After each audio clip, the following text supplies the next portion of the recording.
everyone, so welcome back to today's session. This is our fourth lecture for your concept of the day for blood relation topic. So this is our one of the sessions for your YouTube, free YouTube videos, free YouTube sessions for UPSC CSET concept of the day. ठीक है, तो ये सारे ही sessions आपको YouTube में जो playlist है reasoning की उसमें अवेलेबल होते हैं. आप जब भी आपको लगता है आप पे टाइम है तब आप इनको देख सकते हो. यहाँ से आप प्रिपेयर कर सकते हो, कॉन्सेप्ट को समझ सकते हो, प्रैक्टिस कर सकते हो. ठीक है, सो लाइक करिए इन वीडियोस को जितना हो सके. अगर आप एक न्यू पर्सन है या बिगनर है, न्यू बार इस चैनल पे आए तो सब्सक्राइब कर सकते हो. ठीक है, सो let's start the session with the discussion of this comprehensive guide book. Basically if you have not downloaded this, so you can download this. Basically it will include all the information of the UPSC CSET pattern, syllabus, strategy, all the things. ठीक है, तो आप यहाँ पे से इन सारी चीज़ों को पढ़ सकते हो, देख सकते हो. वीडियो के नीचे डिस्क्रिप्शन में आपको लिंक मिल जाएगा, वहां से आप डाउनलोड करके इसको रख सकते हो. So let's start our first question. This is data sufficiency. So you have to understand that how you are going to solve this type of question. ये इंपॉर्टेंट है. तो मेरे पास अगर दो स्टेटमेंट हैं तो हम क्या करेंगे, यहाँ पे से सबसे पहले देखेंगे क्वेश्चन क्या है. सो मेरे पास है consider the following including the question. There are 6 members L, O, P, V, W and X in a family. मेरे पास यहाँ पे 6 मेंबर्स हैं. कहा गया है कि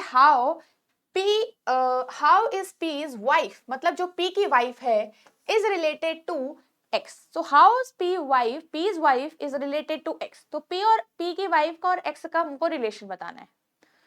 So अगर मेरे पास P और X का आ जाएगा तो वाइफ का भी आ ही जाएगा. So let's start with only one.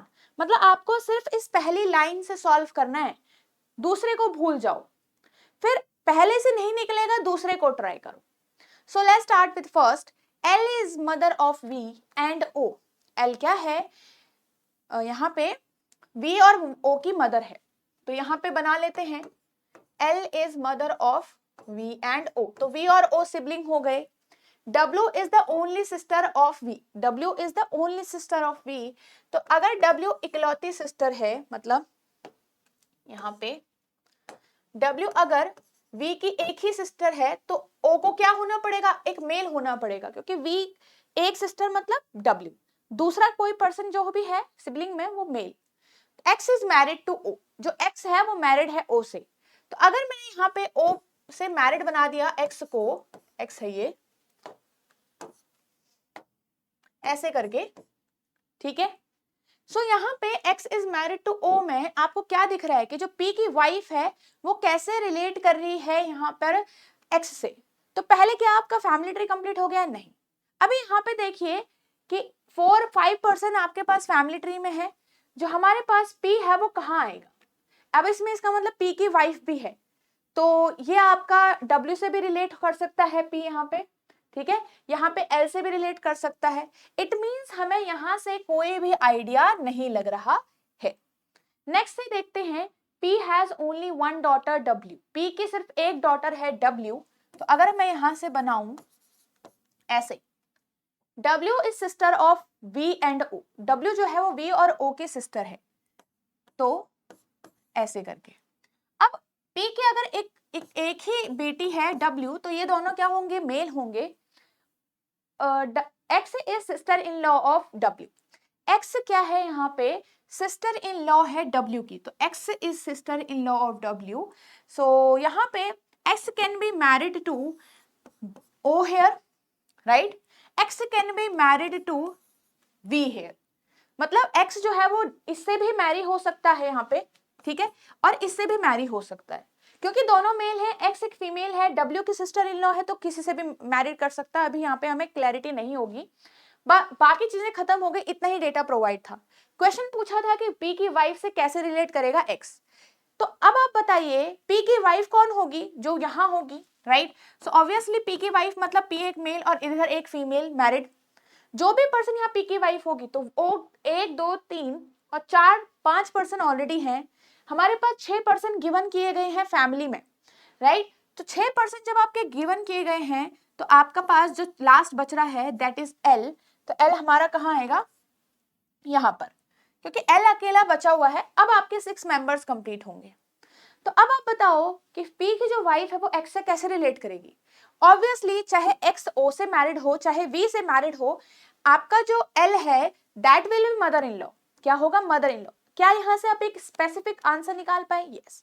तो हमेशा याद रखिएगा डेटा सफिशिएंसी में कभी भी पॉसिबल आंसर्स नहीं निकालने हैं, 100% श्योरिटी के साथ एक आंसर सिंगल होना चाहिए। तो हमें पता चल रहा है कि एल जो है वो मदर इन लॉ है, भले, और एक्स जो है वो डॉटर इन लॉ है। अब वो किसी से भी मैरिड हो, एल की तो वो डॉटर इन लॉ ही है ना। सो दैट्स वाई हमारा यहाँ पे आंसर आ गया। किससे आया है? ओनली सेकंड स्टेटमेंट से। So I will choose second alone. First से क्यों नहीं आया था? क्योंकि आपने पी जो है हम कहीं पे भी रख सकते हैं। अगर यहाँ पे एल का पता नहीं है कि अच्छा एल इज मदर, तो एल आपकी फीमेल हो गई, तो पी यहाँ पे ऊपर हो सकता है। पी आपका यहाँ पे वी से भी मैरिड हो सकता है, ठीक है। सो अभी यहाँ पे किसी से भी मैरिड हो सकता है। ओके,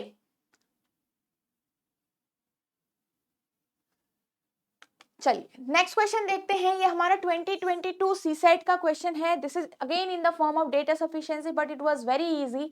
बट आपको बस चीजें ढंग से समझनी थी कि is brother Z is brother of X। क्या Z जो है वो X का ब्रदर है? अब ब्रदर बोला गया है, that means Z should be a male person और वो X का सिबलिंग में होना चाहिए। तो Z आपका ब्रदर दिखना पड़ेगा, सिस्टर नहीं होगा। तो यहाँ पे जहां पे भी हमें Z, क्या Z ब्रदर है? किससे आपको क्लैरिटी मिल रही है? सो फर्स्ट को देखो, X is brother of Y and Y is brother of Z। इतना आपको मिला। क्या आप यहाँ पे Z का क्लैरिटी से जेंडर बता पा रहे हो? नहीं। Z का पता तो है कि यहाँ पे वो सिबलिंग्स हैं, यहाँ पे इतना आपको पता है X is brother, Z is brother नहीं पता चल रहा। ये तो ध्यान रखो कौन सा पर्सन पहले है। X इज ब्रदर वो नहीं शो करना है, ठीक है। सो आपके पास Z का मेल फीमेल क्लियर नहीं है, दैट्स व्हाई फर्स्ट सफिशिएंट नहीं हो रहा है। नेक्स्ट चेक करो, एक्स वाई जेड तीनों सिबलिंग्स हैं, तो यहाँ पे इतना ही मिल पाया आपको, इससे ज्यादा कुछ नहीं मिलेगा। तो इसका मतलब सेकंड वाला भी सफिशिएंट नहीं है अलोन। तो ए और बी ऑप्शन तो यहीं पे रॉन्ग हो गए। अब इसके बाद हम क्या करते हैं? इसके बाद हम करते हैं दोनों ही डेटा को मिक्स। फर्स्ट का डेटा सेकंड का डेटा आप मिक्स करते हो, इसमें आपको क्या मिलेगा? तो ये दोनों ही चीजें आप यूज कर सकते हो। ज्यादा से ज्यादा आपको कितना मिल जाएगा दोनों को यूज करके? आप लास्ट में भी दोनों को यूज करोगे तो यही आपको ज्यादा से ज्यादा यहाँ पे इंफॉर्मेशन मिल रही है। तीनों सिबलिंग तो ऐसे भी आ रहे हैं, वो तीनों सिबलिंग है, एक्स और वाई का जेंडर क्लियर है, बट जेड का जेंडर क्लियर नहीं है। तो is Z brother of x?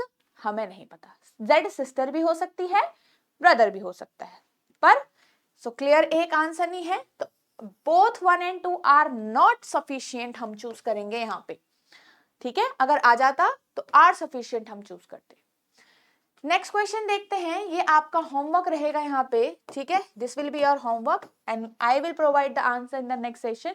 इससे पहले वाले चैप्टर, मतलब इससे पहले वाले कॉन्सेप्ट का भी और इस वाले कॉन्सेप्ट का भी नेक्स्ट क्लास में आपको आंसर मिल जाएगा। ओके, सो अगेन यहाँ पे आपको दोनों को देखना है, दो स्टेटमेंट गिवन है, देखिए कहाँ पे आपका आंसर आ रहा है।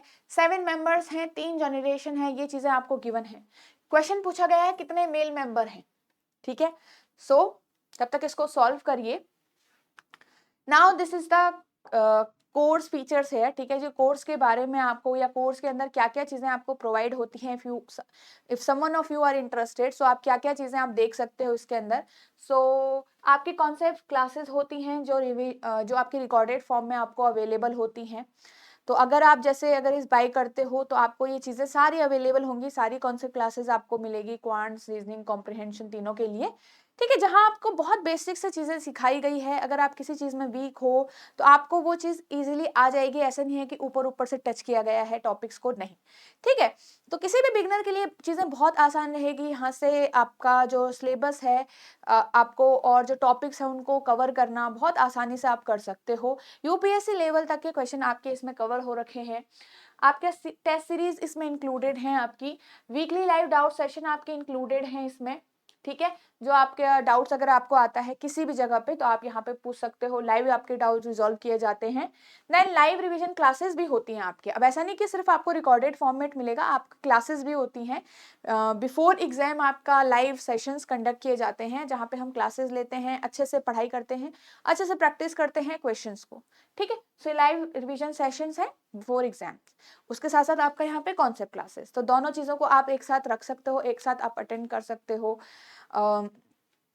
ओके, सो ये सारे फीचर्स हैं कोर्स के लिए। If you are someone who is interested and who wants to join this course, so आप इनरोल कर सकते हो। और आपको चीज़ें ज़्यादा अच्छे से डिटेल में जाननी है और ज़्यादा समझनी है, सो आप यहाँ पे इस नंबर पे भी डायल कर मतलब कॉल कर सकते हो। And you can also mail us on this mail ID hello@edutap.co.in पे आप यहाँ पे कॉल मतलब मेल कर सकते हो फॉर योर क्वेरीज और फॉर योर इन्फॉर्मेशन, जो भी आपको डिटेल जाननी हो सकती है। तभी आप डिसाइड करोगे कि किस तरीके से ये कोर्स आपके लिए यूजफुल है, कितना आपके लिए ये अच्छा साबित हो सकता है, ठीक है। आप इन सारी चीज़ों को डिसाइड कर सकते हो। Okay, now if you are someone who wants to read something about UPSC CSET, ठीक है, और ज़्यादा आपको समझना है, खुद से आपको चीज़ें रीड करनी है, खुद से डिटेल जाननी है, सो ये ब्लॉग्स हैं सारे CSET के रिगार्डिंग। सो आप यहाँ पे से चीज़ों को पढ़ सकते हो, जो भी आपको लगता है आपको इंटरेस्टिंग लग रहे हैं, अट्रैक्ट कर रहे हैं, सो चीज़ें आप यहाँ पे से पढ़ सकते हो ऑन edutap.co.in पे। Okay, so let's meet in the next session. आज के सेशन में हमने ब्लड रिलेशन का डेटा सफिशिएंसी कवर किया, हमने फैमिली ट्री भी कवर कर लिया, हमने कोडेड ब्लड रिलेशन कवर कर लिया है। तो हम नेक्स्ट सेशन में नेक्स्ट कॉन्सेप्ट कवर करेंगे। ओके, सो आई होप आप इन सेशंस की हेल्प से बहुत अच्छा कर रहे होंगे। इन सेशन की हेल्प से आपको जो आपका टॉपिक्स है वो अच्छे से कवर हो रहे होंगे। सो लाइक ज़रूर करिए इन सेशन को और स्टार्ट से एंड तक ज़रूर देखिए। So let's meet in the next session. Thanks for watching.